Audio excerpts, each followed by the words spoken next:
Olá, alunos, espero que vocês estejam bem. Hoje nós vamos dar início ao livro 3. Vamos falar então do capítulo 16, Recursos de Coesão. Releia o seguinte trecho do texto e observe as palavras nele destacadas. Sou escritor desde os 14 anos, quando redigi uma crônica sobre a casa da minha infância e vi minha mãe e minha irmã chorarem ao lê-la. De lá para cá, venho tentando repetir a experiência e levar mulheres às lágrimas com as minhas palavras, mas por algum mistério, desde aquela remota tarde, só as faço rir. Quando faço?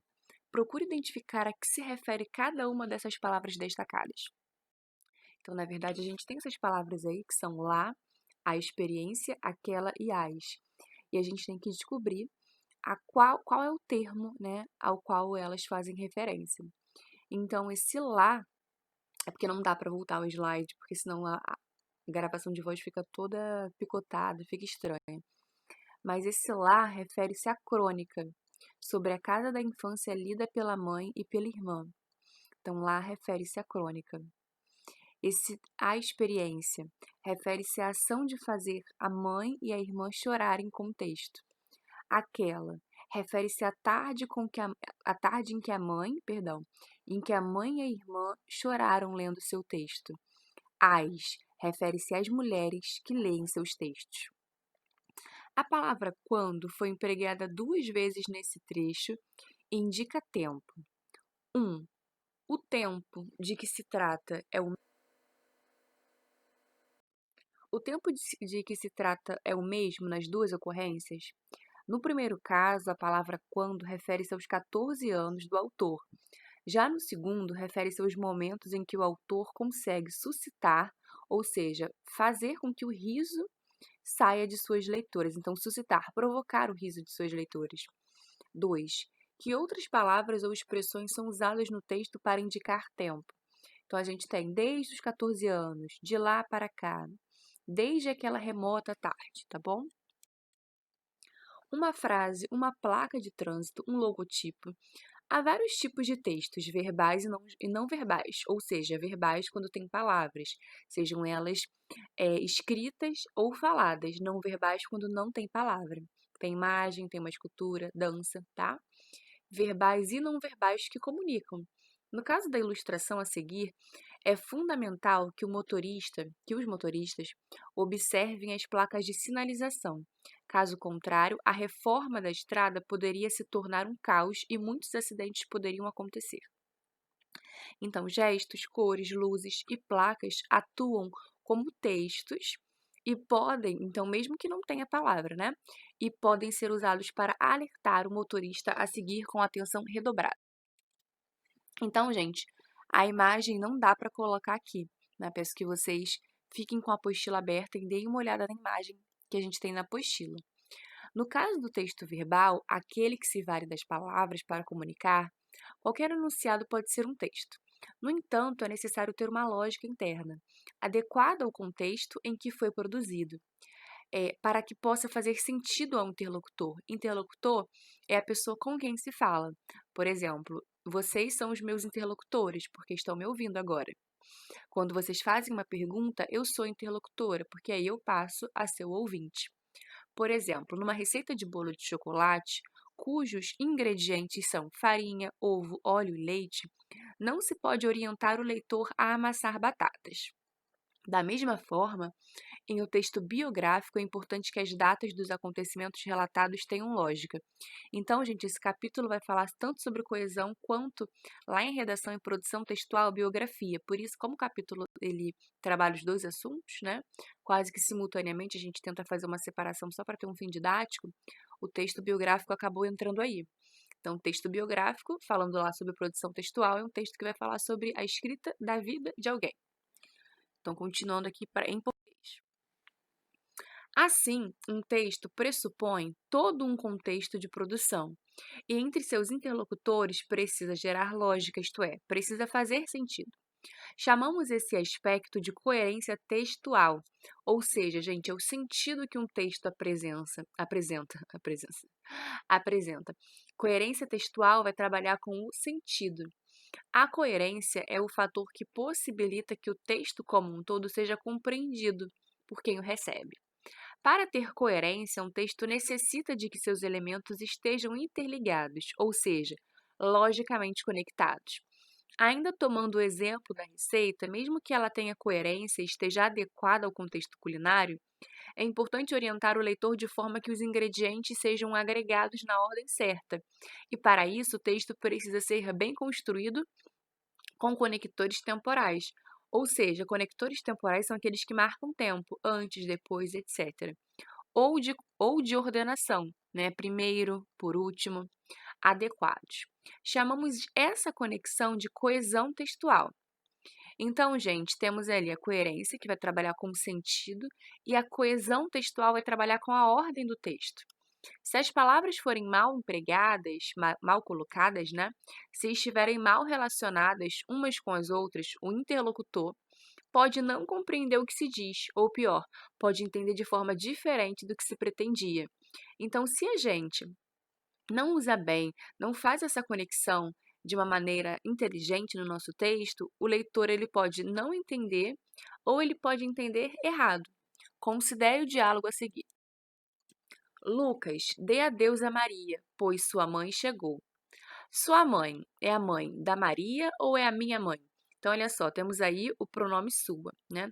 Dê adeus. Então, alguém diz, Lucas, dê adeus a Maria, pois sua mãe chegou. Mas é a mãe do Lucas ou é a mãe da Maria, né? Então, não dá para saber. Não se sabe nesse contexto porque ele não foi bem escrito, né?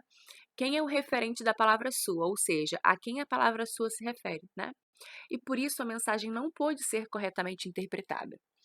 Para garantir a boa coesão de um texto, precisamos assegurar que o vínculo entre as palavras esteja bem construído. Coesão referencial. A coesão referencial é o mecanismo usado para conectar as palavras de um texto, estabelecendo entre elas uma relação de referência. Algumas classes gramaticais são excelentes para isso, a saber, pronomes, verbos e advérbios. Então, algumas classes de palavras vão ajudar de maneira significativa a estabelecer a conexão. Neste capítulo, veremos como cada uma dessas classes atua para a boa coesão do texto. Os pronomes são palavras que acompanham ou substituem nomes. Eles sempre se referem a uma das pessoas do discurso. Então, primeira pessoa é a pessoa quem fala, segunda, com quem se fala, terceira, de quem se fala. Então, se eu falo assim, eu comprei uma bolsa. Eu, pronome de primeira pessoa. Quem fala? Se eu digo tu, eu estou falando com essa pessoa, né? Então, é com quem se fala. Agora, se eu digo ele, eu estou falando de alguém, tá bom? Ele fez o dever, estou falando de alguém. Se identificarmos corretamente a pessoa a quem se refere o pronome, será grande a nossa probabilidade de compreendermos bem as relações de sentido de um texto. No caso da autobiografia, é comum encontrarmos um grande número de pronomes que se referem à primeira pessoa. Porque se biografia, gente, é uma escrita da vida, a autobiografia, por exemplo, se eu escrevo a minha vida, é uma autobiografia, que eu mesmo estou escrevendo. É comum encontrarmos um grande número de pronomes que se referem à primeira pessoa, visto que se trata de uma pessoa contando a própria história. Observe.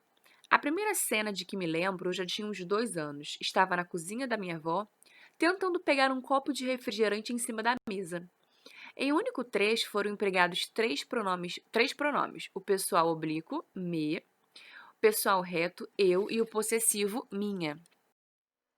Então, gente, nós temos aí, olha só, recursos de coesão, né? São os pronomes possessivos, ou seja, aqueles que indicam posse. Então, a gente tem o singular, primeira pessoa, segunda e terceira. Então, se eu estou falando na primeira pessoa, os pronomes que eu vou usar, meu, minha, meu, meus, minhas. Segunda pessoa do singular, teu, tua, teus, tuas. Terceira pessoa, seu, sua, seus, suas. Primeira pessoa do plural, nosso, nossa, nossos, nossas. Segunda pessoa do plural, vosso, vossa, vossos, vossas. Agora, terceira pessoa do plural, seu, sua, seus, suas, ok? Então, gente, como que esse pronome vai atuar na coesão? Se eu digo assim, eu não sei das minhas, vírgula, mas as suas roupas estão ali. Então, perceberam que a gente tem aqui o minhas, né? O pronome possessivo de primeira pessoa. Eu não sei das minhas, mas as suas roupas estão ali. Então, esse minhas aqui, ele está substituindo a palavra roupas, né? Eu não sei das minhas roupas, mas as suas roupas estão ali. Então, esse minhas ficou no lugar de roupas porque a palavra roupas apareceu depois. Então, a gente tem aqui um texto que é coeso, porque ele evita a repetição, e o pronome possessivo, ele atua aqui como um pronome que colabora para a coesão textual, certo? Então, temos agora os pronomes demonstrativos. Variáveis, masculino, feminino e invariáveis. Invariáveis são aqueles pronomes que não vão variar, né? Não existe istos, issos, aquilos. Então, ó, masculino, este, estes, esse, aquele, aqueles, esta, estas, essa, essas, aquela, aquelas. E depois temos os invariáveis, isto, isso e aquilo, né? Então, se eu digo assim, por exemplo, se eu digo assim, o Brasil está passando por problemas. Isso precisa mudar. Isso se refere a quê? Ao que eu acabei de mencionar, né? Ao fato de que o Brasil está passando por problemas. Então, eu uso isso, né? E aí, eu evito a repetição. Então, gente, os pronomes demonstrativos, além de serem usados também para a coesão, eles são usados para marcar o espaço, né? Para marcar o tempo. Então, por exemplo, espaço. Se eu digo assim, esta caneta é minha, esta caneta é minha.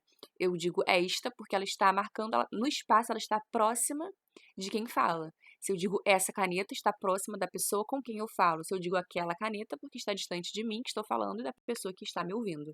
Ok? Então, gente, agora temos aí os pronomes indefinidos, né? Então, olha só.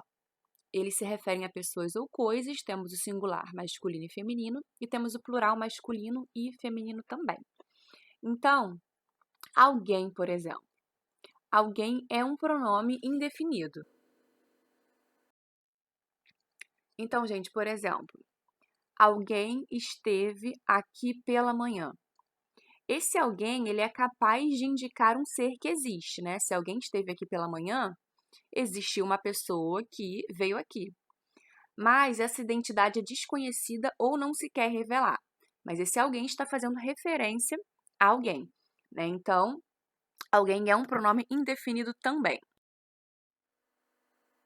Gente, temos aí, ó, qual, quais, quanto, quantas, quanto, quantas, que, quem. Temos aí os pronomes interrogativos, né? Quais revistas você comprou? Quanto você gastou? Quem é ela? Então, por exemplo, se eu digo, gostaria de saber quem falou na reunião, esse quem, ele se refere a uma pessoa, né? Pronomes pessoais. Então, temos os pronomes pessoais do caso reto, eu, tu, ele, ela, nós, vós, eles, elas, e os pronomes pessoais do caso oblíquo, que tendem, né, a atuar como complemento. Lembram que nós vimos já alguns pronomes na função de objeto direto, por exemplo, na apostila 2? Então, temos aí os pronomes oblíquos, me, mim, comigo, te, ti, contigo, se, si, consigo, o, a, lhe, nos, convosco, vós, convosco, se, si, consigo, os, as, lhes. Então, gente, por exemplo, se eu digo Marcela e Joana foram ao cinema, elas gostaram do filme, elas vai se referir a esses nomes que eu já mencionei, atuando como um processo, né, como uma classe que estabelece coesão textual.